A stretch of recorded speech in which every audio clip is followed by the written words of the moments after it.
Le vent glacial de novembre fouettait le visage du commandant Étienne Moreau, tandis qu'il scrutait l'horizon depuis la passerelle de la station de sauvetage maritime de Brest. À 42 ans, cet homme aux tempes grisonnantes portait sur ses épaules le poids de 15 années passées à arracher des vies aux flots déchaînés de la Manche. Ses yeux bleu acier, creusés par les veilles et les tempêtes, ne quittaient jamais vraiment la mer, comme s'il cherchait encore quelque chose dans ses profondeurs impitoyables. « Commandant, nous avons un signal de détresse au large de la pointe Saint-Mathieu », annonça le lieutenant Kevin Le Goff, un jeune breton dont l'accent chantant contrastait avec la gravité de la situation. Un cargo battant pavillon norvégien signale avoir perdu 3 conteneurs dans la tempête de cette nuit. Étienne hocha la tête sans détacher son regard de l'océan encore agité. Les vagues de 5 mètres qui s'écrasaient contre les rochers noirs témoignaient de la violence de la tempête qui avait balayé la côte bretonne durant toute la nuit. Le ciel, encore chargé de nuages menaçants, prenait par moments une teinte plombée qui annonçait d'autres bourrasques à venir. L'air salin, saturé d'humidité, portait cette odeur particulière des lendemains de tempête, mélange d'algues arrachées et d'embrun salé. « Préparez l'équipe de reconnaissance côtière », ordonna-t-il d'une voix ferme qui ne trahissait rien de ses pensées. « Il faut vérifier que rien n'a dérivé vers nos côtes. Ces conteneurs peuvent représenter un danger pour la navigation. Depuis 10 ans, chaque tempête ravivait en lui la même blessure béante. 10 ans jour pour jour que sa sœur cadette Céleste avait disparu lors d'une sortie en mer par un temps similaire. Elle avait 24 ans alors, pleine de vie et d'insouciance, passionnée de photographie marine. Ce matin-là, elle était partie seule sur son petit voilier pour immortaliser les jeux de lumière après l'orage. On n'avait jamais retrouvé ni son corps ni son bateau. Seulement quelques débris de fibres de verre échoués 3 jours plus tard sur une plage de Camaret. Étienne enfila son ciré jaune réglementaire et descendit vers le quai où l'attendait son équipe. Le port de Brest s'éveillait lentement après la tempête. Les chalutiers rentraient au port, leurs coques battues par les vagues encore houleuses. Les marins, le visage marqué par une nuit de lutte contre les éléments, amarraient leurs embarcations avec des gestes précis, fruits de générations d'expériences maritimes. L'odeur du gasoil se mêlait à celle du poisson frais et des cordages mouillés, créant cette atmosphère si particulière des ports bretons au petit matin. « Allez les gars, on part en reconnaissance », lança-t-il à son équipe composée de 4 hommes aguerris. La mer nous a peut-être laissé des cadeaux cette nuit. Le véhicule tout-terrain de la station de sauvetage longea la côte découpée, ses phares perçant la brume matinale. Étienne connaissait chaque rocher, chaque crique, chaque anse de ce littoral qu'il arpentait depuis son enfance.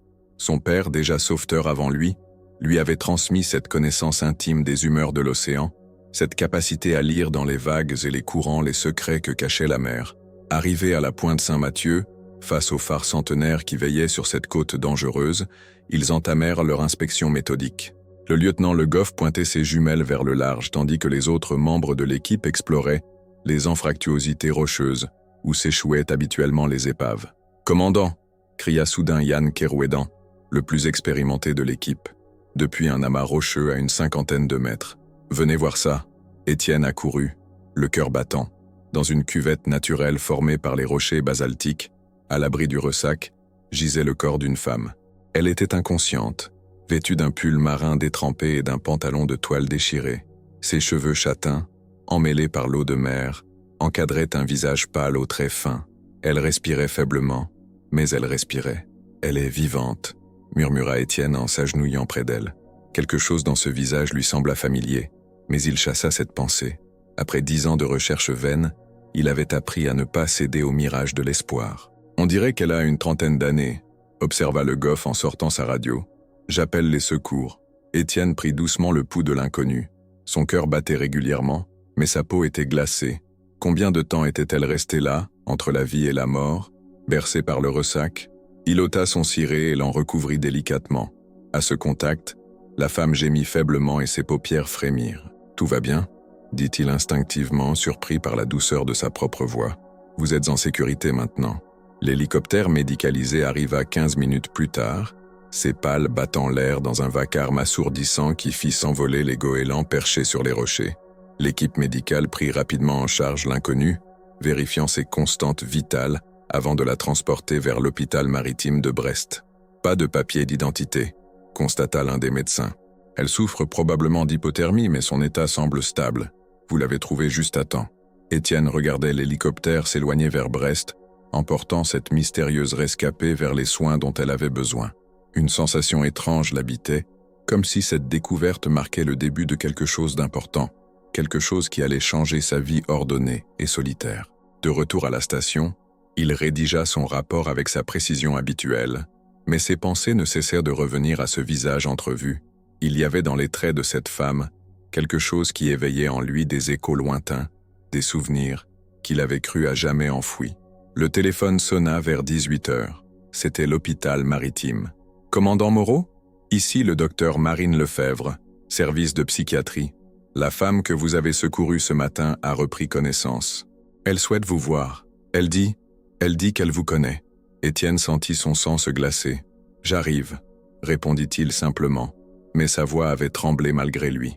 Durant le trajet vers l'hôpital, 1000 questions se bousculaient dans son esprit.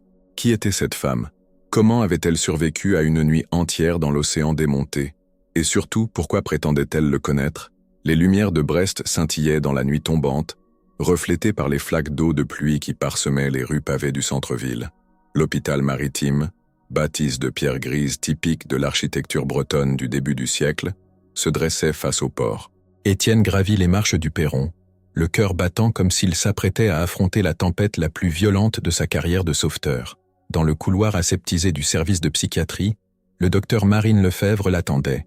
Cette femme d'une quarantaine d'années, aux cheveux noirs tirés en chignon et aux yeux verts perçants, dégageait une autorité naturelle tempérée par une évidente bienveillance. « Elle se réveille à peine », expliqua-t-elle en l'accompagnant vers la chambre.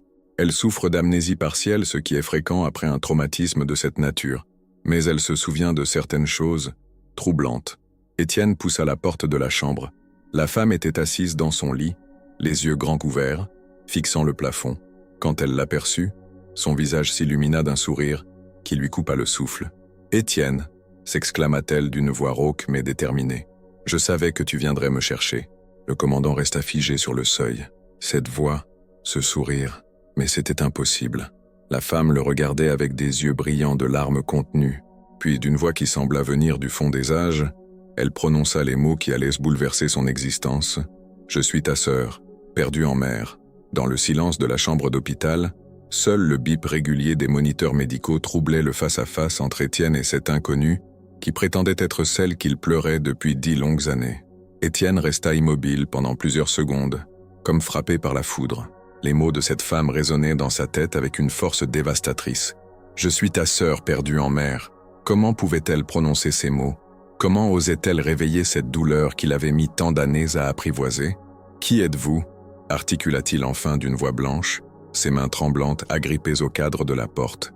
La femme le regardait avec des yeux pleins d'une tendresse qui lui sembla authentique, troublante. « Tu ne me reconnais pas ?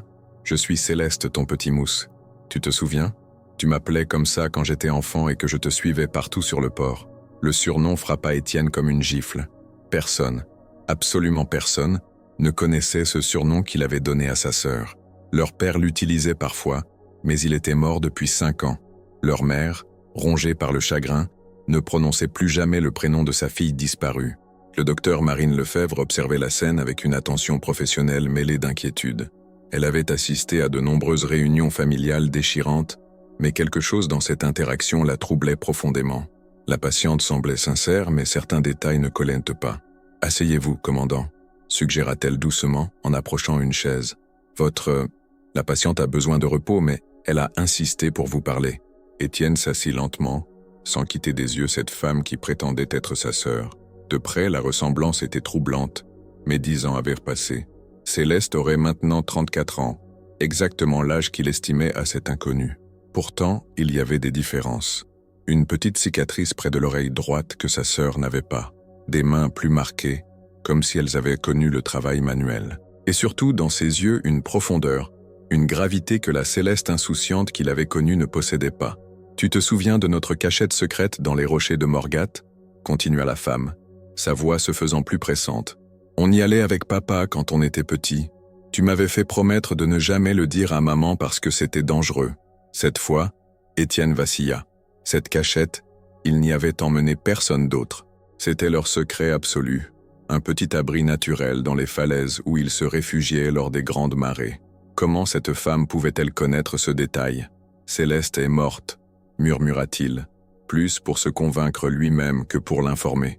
Il y a 10 ans, son bateau a fait naufrage. On a retrouvé des débris. Non, s'exclama la femme en se redressant dans son lit, faisant sursauter le docteur Lefebvre. Je ne suis pas morte.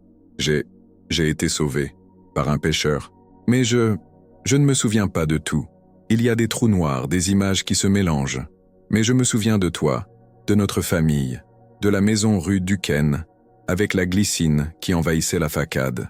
Marine intervint doucement. Il est fréquent que les traumatismes crâniens provoquent une amnésie partielle. Certains souvenirs restent intacts, tandis que d'autres disparaissent complètement. Votre patiente, elle hésita sur le terme, a subi un choc important. « Où étiez-vous pendant ces 10 années ?» demanda Étienne, la gorge serrée. La femme porta la main à son front, l'air concentré. « C'est flou. Il y a eu un homme, un pêcheur qui m'a recueilli. Il vivait seul, très loin d'ici, dans le nord, je crois. Ou peut-être en Irlande. Les images se mélangent. Il était gentil, mais il ne voulait pas que je parte. Il disait que j'étais trop fragile, que le monde extérieur me ferait du mal. « Comment vous appelez-vous » intervint Marine d'un ton professionnel. « Céleste Moreau » répondit-elle sans hésiter. Née le 15 mars 1990 à Brest. Ma mère s'appelle Yvonne. Elle tenait une petite épicerie près du marché Saint-Louis. Mon père, Jean-Claude, était sauveteur en mer comme Étienne. Il est mort dans un accident de voiture il y a... Elle s'interrompit, l'air troublé. Quand est-il mort ? Il y a 5 ans, souffla Étienne, bouleversé. Tous ces détails étaient exacts. Comment une imposture pourrait-elle connaître des informations si précises sur leur vie familiale ? Le docteur Lefebvre prit des notes rapidement. Cette patiente présentait un cas fascinant et complexe. Soit elle était réellement Céleste Moreau, ce qui relevait du miracle médical, soit elle avait accès à des informations très privées sur cette famille, ce qui soulevait d'autres questions troublantes. « Je voudrais voir maman », dit soudain la femme, ses yeux se remplissant de larmes. « Elle doit être tellement inquiète. Ces 10 années, j'ai essayé de revenir, mais lui, il me disait toujours que vous m'aviez oublié, que vous aviez refait votre vie sans moi. » Étienne sentit sa gorge se serrer. Sa mère, effectivement, n'avait jamais accepté la disparition de sa fille. Elle avait gardé sa chambre intacte, continuant à mettre le couvert pour elle chaque soir pendant des années. Elle ne sortait plus, ne souriait plus, survivant dans l'attente impossible d'un retour qui ne viendrait jamais. Comment annoncer à cette femme brisée qu'une inconnue prétendait être sa fille ? « Votre mère a été très affectée par votre disparition, » dit-il prudemment. « Il faudra être très délicat si... » « Si quoi ? Tu ne me crois pas ?»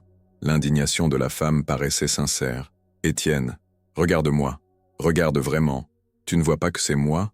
Elle tendit la main vers lui. « Tu vois cette marque sur mon poignet ? C'est toi qui me l'as faite quand j'avais 8 ans. On jouait aux pirates et ton sabre en bois a dérapé. Tu as pleuré plus fort que moi. » Étienne regarda le poignet tendu. Effectivement, il y avait une petite cicatrice blanchâtre, exactement à l'endroit où il avait accidentellement blessé sa sœur des années auparavant. Ce détail, personne ne pouvait l'inventer. Marine observait cet échange avec une fascination grandissante. En tant que psychiatre spécialisée dans les traumatismes, elle avait vu des cas d'amnésie sélective, mais jamais avec une telle précision dans les souvenirs conservés. Cette femme connaissait des détails intimes sur la famille Moreau qu'une étrangère ne pourrait pas connaître. « Il faut faire des examens », déclara-t-elle finalement. « Analyse ADN, examen neurologique approfondi. Si vous êtes vraiment Céleste Moreau, la science nous le dira. » « La science ?» répéta amèrement la femme. « 10 ans, Étienne. 10 ans que j'essaie de rentrer chez moi. Et maintenant que j'y suis enfin, tu doutes de moi ?» Étienne se leva brusquement, incapable de supporter plus longtemps cette tension émotionnelle. « J'ai besoin de réfléchir. Docteur, assurez-vous qu'elle ait tout ce dont elle a besoin. »« Étienne !» cria la femme alors qu'il se dirigeait vers la porte. « Ne me laisse pas encore, pas comme la dernière fois. » Il se figea. « La dernière fois ? Le matin où je suis parti en mer. Tu étais en colère contre moi parce que j'avais cassé ton sextant en jouant avec. Tu m'as dit que j'étais trop irresponsable, que je ne grandirais jamais. Ce sont les derniers mots que tu m'as dit. » Étienne ferma les yeux. Cette dispute, il l'avait oubliée jusqu'à maintenant, enfouie sous des couches de culpabilité et de chagrin. Mais elle avait existé. Céleste avait effectivement cassé son sextant, un cadeau de leur père, et il s'était emporté contre elle. Elle était partie en mer en colère, et il ne l'avait jamais revue. « Je suis désolé », murmura-t-il sans se retourner. « J'étais jeune et stupide. »« Je le sais », répondit-elle doucement. « Et je t'ai pardonné depuis longtemps. Maintenant pardonne-toi aussi. » Dans le couloir de l'hôpital, Étienne s'appuya contre le mur, les jambes flageolantes. Le docteur Lefebvre le rejoignit quelques minutes plus tard, son visage exprimant la même confusion que lui. « Qu'est-ce que vous en pensez ?» lui demanda-t-il. « Honnêtement, je ne sais pas. Elle présente tous les signes d'un traumatisme post-naufrage avec amnésie partielle. Ses connaissances sur votre famille sont troublantes de précision. Mais il y a aussi des incohérences, des zones d'ombre. Ces 10 années dont elle ne se souvient que vaguement. Combien de temps pour les résultats ADN ? 72 heures minimum pour une analyse fiable. En attendant, je vais commencer une thérapie douce pour l'aider à récupérer ses souvenirs. Commandant, elle hésita. Préparez-vous à toutes les éventualités. Que ce soit votre sœur ou non, cette femme a vécu quelque chose de terrible. Elle aura besoin de soutien. Dehors, la nuit bretonne étendait son manteau d'étoiles sur le port de Brest. Étienne marcha longuement le long des quais, respirant l'air salin qui avait bercé toute son existence. Dans sa poche, son téléphone vibrait, des messages de son équipe qui s'inquiétaient de son absence prolongée. Mais il ne pouvait pas encore leur parler, pas avant de savoir. Car au fond de lui, malgré toutes ses réticences rationnelles, une petite flamme d'espoir venait de se rallumer. Et si c'était vraiment elle ? Et si, après 10 ans d'enfer, Céleste était enfin rentrée chez elle ? 3 jours s'écoulèrent, dans une tension insoutenable. Étienne n'arrivait plus à se concentrer sur son travail. Chaque alerte de sauvetage lui rappelait cette nuit où sa sœur avait disparu. Chaque regard de ces hommes trahissait leur inquiétude face à son état. Le lieutenant Le Goff avait même osé lui demander s'il ne préférait pas prendre quelques jours de congé. Suggestion qu'Étienne avait balayée d'un geste agacé. Au matin du 4e jour, le téléphone de l'hôpital sonna. Le docteur Marine Lefebvre avait une voix tendue quand elle lui annonça « Les résultats sont arrivés, commandant. Pourriez-vous venir ? Et il serait peut-être bien que votre mère vous accompagne. » Cette demande glaça le sang d'Étienne. Sa mère, Yvonne Moreau, végétait depuis 10 ans dans sa petite maison de la rue Duquesne. À 68 ans, cette femme qui avait été si vive, si combative, n'était plus que l'ombre d'elle-même. Elle passait ses journées à regarder par la fenêtre, guettant un retour impossible. Comment lui annoncer qu'une femme prétendait être Céleste ? Il se rendit chez elle vers 11 heures. La glycine, effectivement, envahissait toujours la façade de pierre grise de la maison familiale, ses branches nues dessinant un lacis complexe contre les volets bleu marine. L'hiver breton avait dépouillé les vignes, mais au printemps, elles exploseraient en grappes mauves parfumées. Céleste adorait cette glycine. Elle disait qu'elle transformait leur maison en château de contes de fées. « Maman » appela-t-il en poussant la porte d'entrée. Yvonne était dans son fauteuil habituel, face à la fenêtre, une tasse de thé froid à la main. Ses cheveux blancs, autrefois si bien coiffés, étaient négligemment tirés en arrière. Elle portait cette robe de chambre terne qu'elle ne quittait plus jamais. « Étienne » Elle se tourna vers lui, surprise. « Que fais-tu ici ? Il n'y a pas eu d'accident en mer ? » « Non, maman. Il faut que je te parle. C'est important. » Il s'assit en face d'elle, cherchant ses mots. « Une femme a été secourue il y a quelques jours. Elle prétend être Céleste. » Le visage d'Yvonne se vida de toute expression. Puis, lentement, ses yeux se remplirent de larmes. « Encore » murmura-t-elle. « Combien de fois, Étienne ? Combien de fois des gens vont-ils venir nous dire qu'ils l'ont vue, qu'ils l'ont retrouvée ? Cette fois, c'est différent. Elle connaît des choses. Des détails que personne d'autre ne peut savoir. Les médecins ont fait des analyses. On saura bientôt la vérité. » Yvonne ferma les yeux. « Je n'y arriverai pas, Étienne. Si c'est encore un mensonge, un malentendu, je n'aurai pas la force. Maman, regarde-moi. » Il prit ses mains fragiles dans les siennes. Et si c'était vraiment elle ? Et si notre petite fille était revenue ? Un sanglot secoua les épaules d'Yvonne. 10 ans, mon fils. 10 ans que je l'attends. 10 ans que je mets le couvert pour elle, que je garde sa chambre comme si elle allait rentrer. Les gens disent que je suis folle, que je devrais accepter sa mort. Mais une mère sent ces choses-là. Au fond de mon cœur, j'ai toujours su qu'elle était vivante. 2 heures plus tard, ils se trouvaient tous les deux dans le bureau du docteur Lefebvre. Marine avait préparé cette rencontre avec soin, consciente de la charge émotionnelle qu'elle représentait. Sur son bureau, une enveloppe Kraft contenait les résultats qui allaient changer le cours de leur vie. « Avant de vous donner ces résultats, » commença-t-elle doucement, « je dois vous dire que notre patiente a fait d'énormes progrès. Ses souvenirs reviennent par fragments. Hier, elle m'a parlé d'un homme qui l'aurait retenue captive pendant toutes ces années, un pêcheur vivant seul sur une île au large de l'Irlande. » Étienne serra les poings. « Captive ? Ce n'était pas de la violence physique ? plutôt une manipulation psychologique. Il lui répétait qu'elle était folle, que sa famille l'avait abandonnée. Il avait détruit ses papiers d'identité, l'isolait complètement du monde extérieur. Elle a fini par croire qu'elle n'avait nulle part où aller. « Comment s'est-elle échappée » demanda Yvonne d'une voix blanche. « Il est mort il y a quelques semaines. Une crise cardiaque. C'est là qu'elle a réalisé qu'elle pouvait partir. Elle a pris un petit bateau et a tenté de rentrer chez elle. Malheureusement, elle ne savait plus naviguer après toutes ces années. La tempête l'a surprise. Marine ouvrit l'enveloppe d'une main qui tremblait légèrement. Les analyses ADN sont formelles.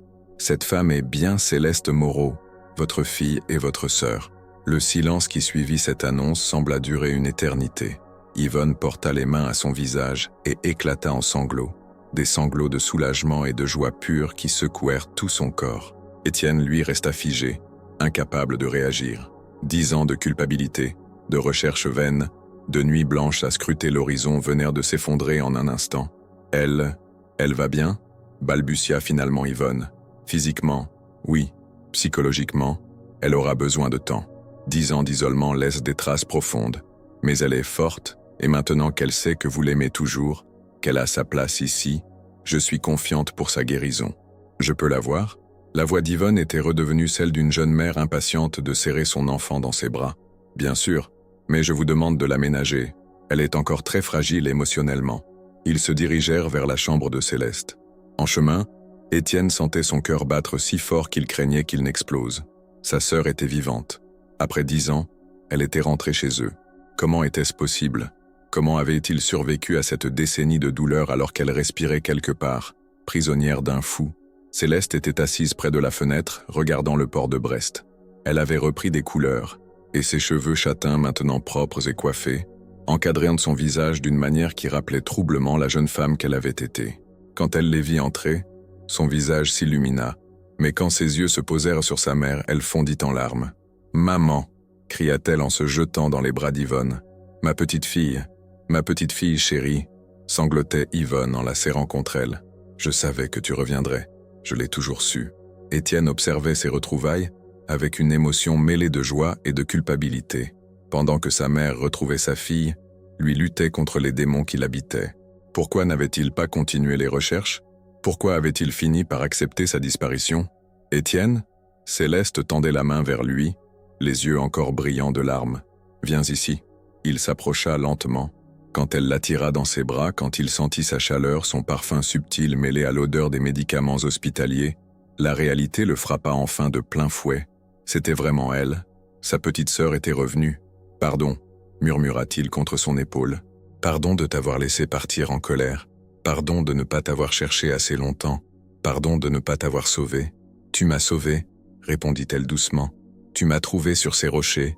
C'est toi qui m'as ramené à la maison. » Le docteur Lefebvre observait cette scène de retrouvailles avec satisfaction professionnelle et émotion personnelle. Elle-même avait perdu son père en mer 15 ans auparavant, et voir cette famille se reconstituer touchait quelque chose de profond en elle. « Raconte-moi » demanda Yvonne en tenant le visage de sa fille entre ses mains. « Raconte-moi ces 10 années. » Le visage de Céleste s'assombrit. « C'est difficile, maman. Il y a encore beaucoup de trous noirs. Mais je me souviens de Patrick, le pêcheur qui m'a sorti de l'eau. Au début, j'étais reconnaissante. Il m'a soignée, nourrie. Mais petit à petit, j'ai réalisé qu'il ne me laisserait jamais partir. Il avait perdu sa femme et sa fille dans un accident de voiture, et il s'était mis en tête que j'étais sa nouvelle famille. « Pourquoi n'as-tu pas essayé de partir plus tôt ?» demanda Étienne. « J'ai essayé plusieurs fois, mais l'île était isolée et je ne savais plus naviguer. Il avait caché tous les moyens de communication, et puis, elle hésita. Il était très manipulateur.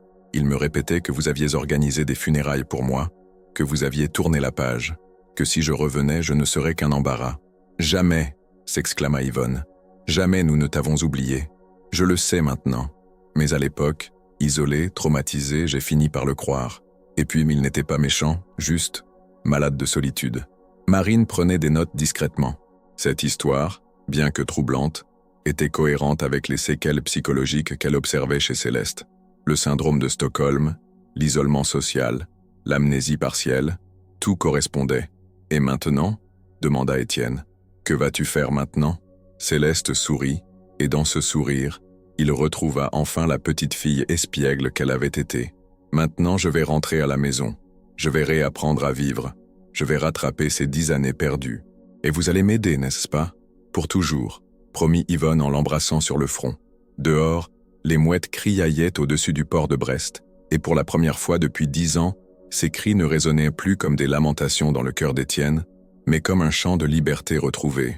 6 mois plus tard, le printemps avait transformé Brest en un écrin de verdure. La glycine de la maison familiale explosait en grappes mauves qui embaumaient toute la rue Duquesne, exactement comme Céleste l'avait prédit. Assise sur le petit banc de pierre du jardin, elle regardait sa mère s'affairer autour de ses rosiers, avec une énergie qu'elle n'avait plus eue depuis des années.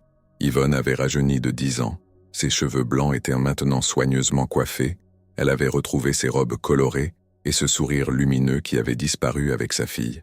Chaque matin, elle se levait avec la joie simple de préparer le petit déjeuner pour Céleste, de l'entendre chanter sous la douche, de partager avec elle les petits riens du quotidien qu'elle avait cru perdus à jamais. « Tu viens m'aider avec ces rosiers, ma chérie ?»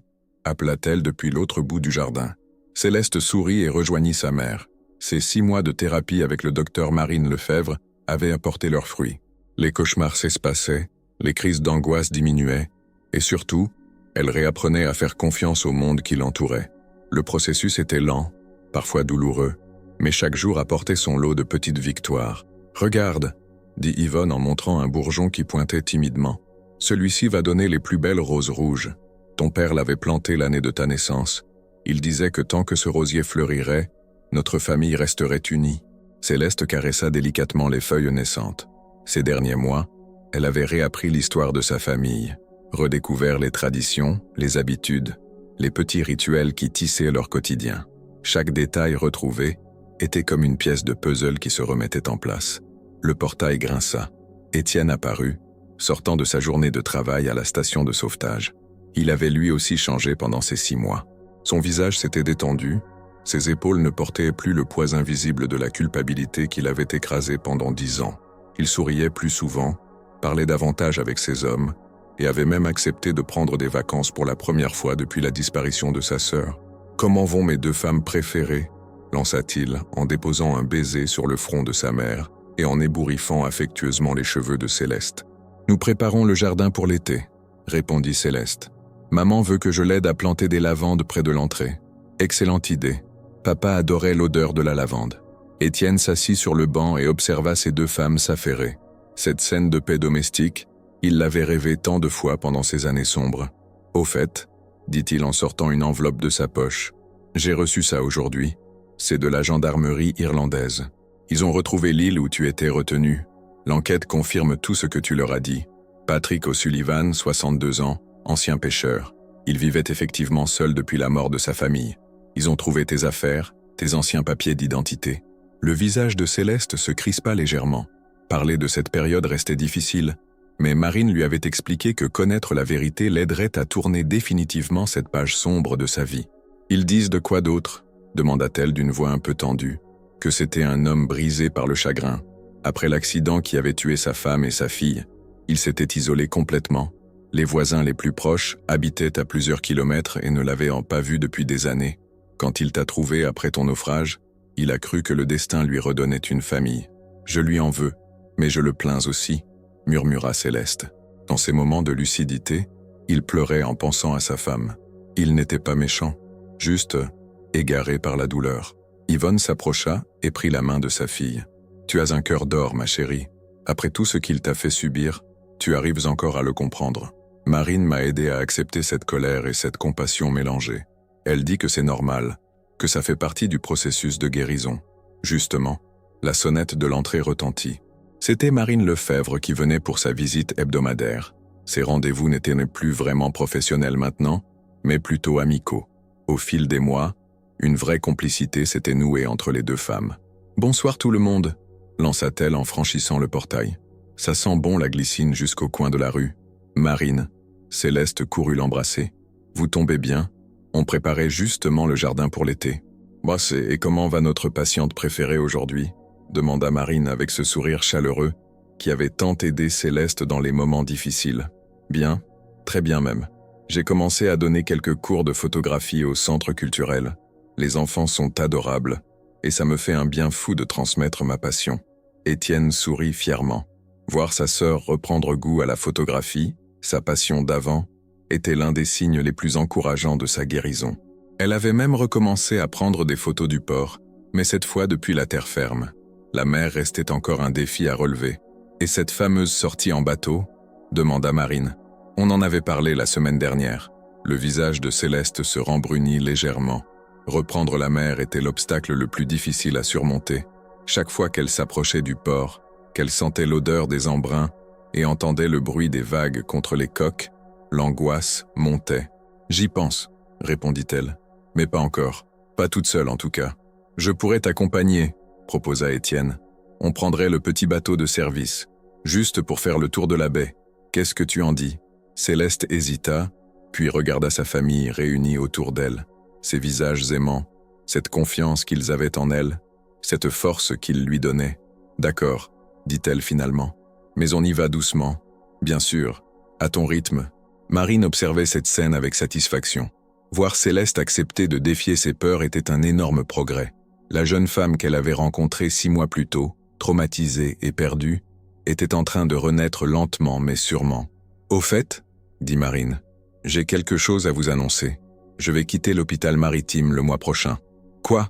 s'exclamèrent Céleste et Étienne d'une même voix. « Je vais ouvrir mon propre cabinet, ici à Brest, spécialisé dans l'aide aux familles de marins. Cette expérience avec vous m'a fait comprendre à quel point il y avait un besoin dans ce domaine. » Étienne la regardait avec une admiration non dissimulée. Ces derniers mois, il avait appris à connaître cette femme remarquable qui avait tant aidé sa sœur. Leurs conversations s'étaient multipliées, leurs regards s'attardaient parfois plus longtemps que nécessaire. Une complicité évidente était née entre eux. « C'est une excellente nouvelle », dit-il en soutenant son regard. « Cette ville a de la chance de vous avoir. » Céleste observait cet échange avec amusement. Elle n'était pas aveugle aux sentiments naissants entre son frère et la femme qui l'avait aidé à renaître. Cette perspective la remplissait de joie. Étienne méritait le bonheur après toutes ces années de culpabilité. Le soleil commençait à décliner derrière les toits de Brest, teintant le ciel de nuances orangées qui se reflétaient sur les eaux calmes du port. Assis tous les 4 dans ce petit jardin embaumé par la glycine, ils savouraient ce moment de paix parfaite. « Tu sais ce qui me manque le plus ?» dit soudain Céleste. « Quoi donc ?» demanda Yvonne. « Nos dimanches en famille. Papa qui nous emmenait pique-niquer sur les falaises. Toi qui préparais tes fameux sandwichs au pâté. Étienne qui nous racontait ses aventures de sauveteur en mer. J'aimerais qu'on recommence. Dès dimanche prochain, promit Étienne. Et cette fois, Marine viendra avec nous. Qu'est-ce que vous en dites ?